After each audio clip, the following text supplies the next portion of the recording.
Hello. আজ সকাল থেকেই না চারিদিকে ঝমঝম ঝমঝম করে বৃষ্টি পড়ছে, আর এই বর্ষাকালে কাদা প্যাচপ্যাচের মধ্যে যদি সব থেকে ভালো কিছু জিনিস হয় তাহলে এই পাকা মিষ্টি তাল। তাল এই বর্ষাকালে কিছুটা সময় পাওয়া যায়, আর তালের অনেক রেসিপি থাকতেও আমার এই তালের মুচমুচে বড়াটা সব থেকে বেশি পছন্দের। এই যে যা যা লাগবে আমি মোটামুটি সব কিছু রেডি করে নিয়েছি, আর আজকে না সব কিছু আমি নিজে করেছি। এই তালটা থেকে তালের রসটা বের করাও নিজে করেছি, আর নারকেল কোড়া, চাল বাটা সব কিছু নিজে করেছি।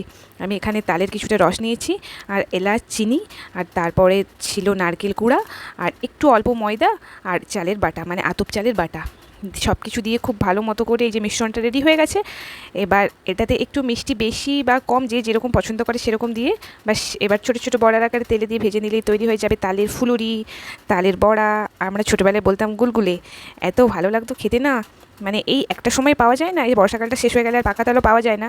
এটা আম দিয়েও বানানো যায়, কলা দিয়েও বানানো যায়, কিন্তু যাই দিয়েই বানানো যাক না কেন তালের যে টেস্টটা হয় সেটা অন্য কোনো কিছুতেই আসে না।